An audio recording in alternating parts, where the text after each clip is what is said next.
a Republican effort to delegitimize Joe Biden's election. 12 Republican senators and senators-elect say that they will reject the election results of swing states won by Joe Biden until an audit of alleged fraud is completed. They now have the support of the vice president. None of this has any chance of actually overturning the election. There was no widespread fraud, number one, but looks like it's being done to curry favor with President Trump and his supporters. And among the senators taking part is Ron Johnson of Wisconsin. And to his credit, he's agreed to join me this morning. Senator Johnson, welcome back to Meet the Press. So I want to start with this. Last month, you told a newspaper in your home state that you would not object to the Electoral College certification, quote, unless something surfaced. There have been 57 cases filed by the president or his allies. Not a single court has found a single instance of fraud or any of this evidence seen as legitimate. So what has changed to suddenly put you on the side of questioning the results of this election, sir? Well, good morning, Chuck, and Happy New Year. Let me first respond on COVID. I think our greatest failure in responding to COVID is we've completely ignored early treatment. And we've actually vilified doctors who have had the courage to practice medicine and treat patients with widely available repurposed drugs. So I just have to point that out. We've utterly failed from that standpoint. To answer your question, I would ask that all your listeners, ask our critics to actually read the letter. One of the points we make is that we are not acting to thwart the democratic process. We're acting to protect it. The fact of the matter is that we have an unsustainable state of affairs in this country where we have tens of millions of people that do not view this election result as legitimate. We've just come off of 4 years where the other side refused to acknowledge the legitimacy of President Trump. And here we are again. And what we're saying is we need transparency. And you do not, when you're trying to investigate wrongdoing in elections, you don't have very much time. And so what we're suggesting is let's set up a commission, as they did. I know it's a long time ago, 1877, but let's take a look at a bipartisan commission to organize all the allegations. Certainly what I did in my hearing is a 3.5-hour hearing. We barely scratched the surface, but organize the allegations. Let's take off the table the ones that have been explained, but also acknowledge the problem areas that have not been explained so that we can restore confidence in our election system. This is an unsustainable state of affairs right now. Yeah. And that's all we're saying is as long as somebody's going to be objecting to this and we're going to be taking a vote, let's propose a solution in terms of transparency, investigation with the commission. All right, Senator, I want to quote Senator Ben Sasse for you.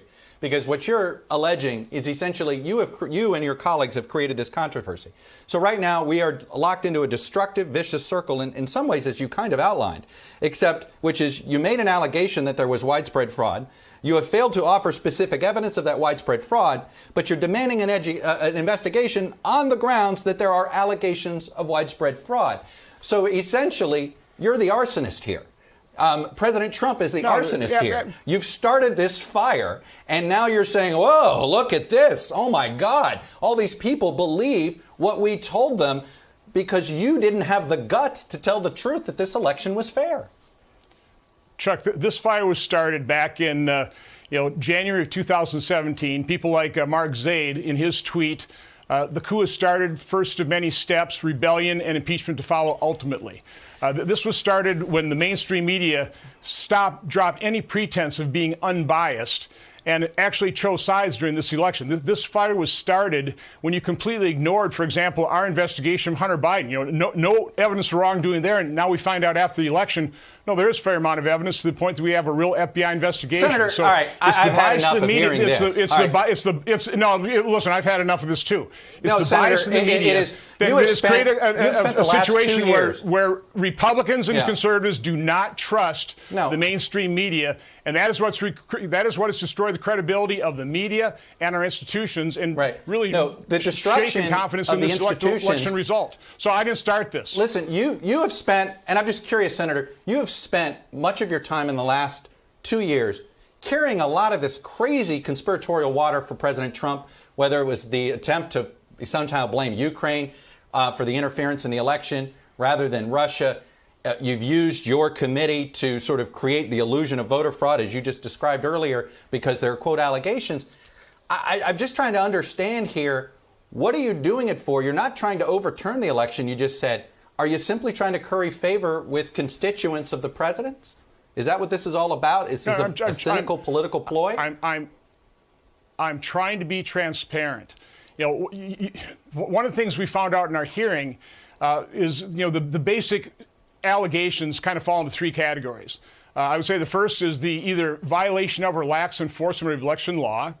There is voter fraud. There always is. We had one witness talk about 42,000 people voting twice in Nevada. The other issue just really because is you the have fact somebody that the courts, say it didn't make it true. It's easy. Senator, none of these allegations. Stop. You don't get to make these allegations that haven't been proven true. Here's what I don't understand. You understand how our government was set up.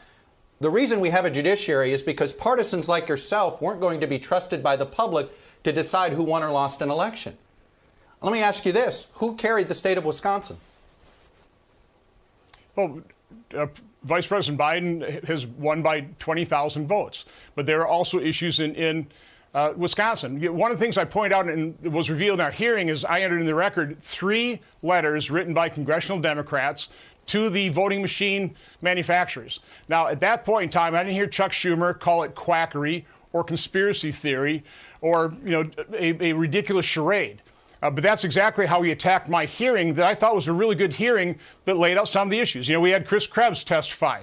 Chris Krebs said, this is the most secure election. But in our hearing, he actually admitted, he wasn't talking about potential fraud. He was just looking at hacking. He also admitted that some of these election and tabulation machines are hooked up to the internet, which privately told me that wasn't the case. So again, I didn't criticize Democrats when they were talking about potential hacking of voting machines, but now it's quackery, now it's conspiracy theory. That's the problem, Chuck. There's a double standard here, and we are not being transparent, and we are dismissing the concerns of tens of millions of Americans. Again, I didn't light this fire. This fire was lit over 4 years ago, and we've destroyed the credibility you have destroyed the credibility of the news media by your bias, and of course people like James Comey, Andrew McCabe, John Brennan destroyed the credibility of the FBI and our justice system as well. We have an enormous problem in this country. It's unsustainable, and the only way you solve it is with information and transparency and hearings and investigations. It's not quackery. It's not conspiracy theory. It's what's going to be required. Let me ask you this. Then why didn't you hold hearings about the 9/11 truthers? There's plenty of people who thought 9/11 was an inside job. So what you're basically saying is that there's enough people who believe in conspiracy theory. I held if there's enough people who hold, figured was the most relevant issue. You're going to do. How about the moon landing? Obviously, are you going to hold hearings on that? What I would like to hold hearings on, what I was talking about, and why did we not spend hundreds of billions of dollars exploring early treatment? Why did we vilify doctors who had the courage to treat COVID patients, practice medicine, try and find available, cheap, repurposed drugs to do so? Why? I'd love to hold hearings on that. There are all kinds of things that I'd like to hold hearings on. You have to kind of pick and choose based on priorities. Right now, we have this election. We've got tens of millions of Americans that think this election was stolen. We need to get to the bottom of it. Again, what's explained, we need to explain it, get that off the table. But we also have to acknowledge there were some real problems here. There's some issues that need to be explored and investigated.